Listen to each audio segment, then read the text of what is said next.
Hey, and welcome to Tech Talk. I'm your host, Sergio, with Arvig. Today we're going to be talking about Google Analytics and some other tools that Google provides for people that have their own website, and also for some people who don't have their own website. What are these things, you ask?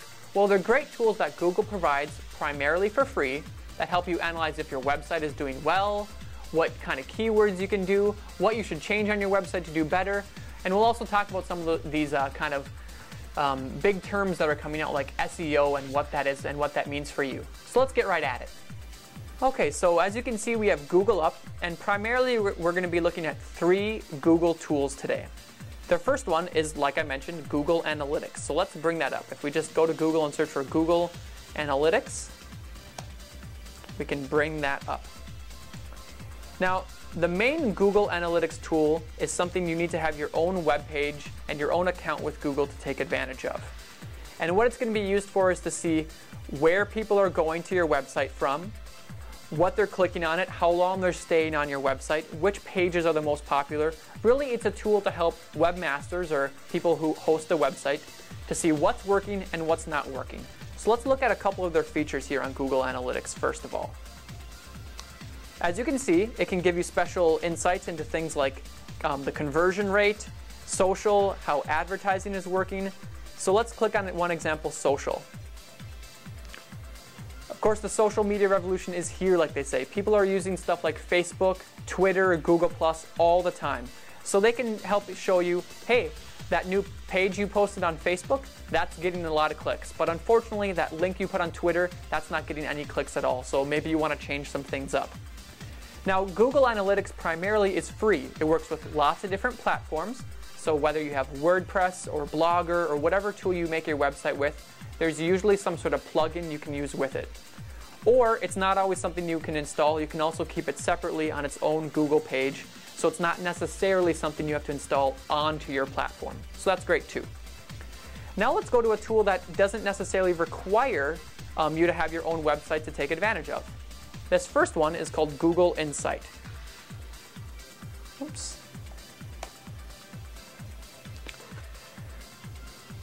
Something big with the web and any search engine is what's called SEO, search engine optimization. You want to make sure that when people are looking for your website, so let's say I have a website about clothing and I specialize in selling t-shirts. So my goal is when people search for t-shirts, they get to my website. I can use something like this Insights tool to find out how well those terms are working. So let's type in t-shirt. I can customize if I want it to be worldwide, check the graph for how long, so 2004 to present, or just the last 30 days. Let's do as long as Google's been around, since 2004. We hit search, and as you can see, it gives us this big graph to see how popular the term t-shirts has been at certain points over the past 8 years here. Really good to know, oh, in 2009, t-shirts were searched much more popular, or much more than in 2010. Or maybe now here in the past month or so, it's been getting bigger again. Now, over a long period of time, that might not help as well, but if I switch it to just the past 7 days and hit search, then I can see more specialized, on a smaller scale, what's working. Now, where that makes a big difference is when I'm comparing graphs. So let's say I do t-shirt. I typed it as one word, but I could also type it with a T and then a dash and then the word shirt. I could see which one gets more clicks and more searches, and if T-shirt has more clicks than t-shirt as one word, then I know on my website I'm going to spell t-shirt with a dash, because that's what people tend to use.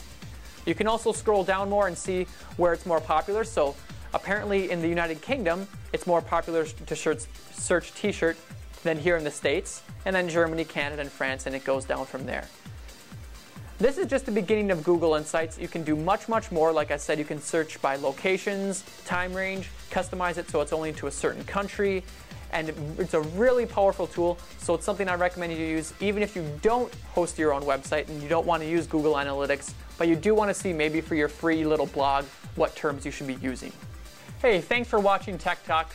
I'm really glad you could tune in. I hope you learned some things about Google Analytics and all of Google's special tools you can use. But if you have more questions, or maybe you're interested in hosting your own website so you can use those fun tools like Google Analytics, you should contact us. We'd love to help you out. You can reach us at 888-99-ARVIG, or you can stop into one of our Arvig retail locations, or just check us out at arvig.com.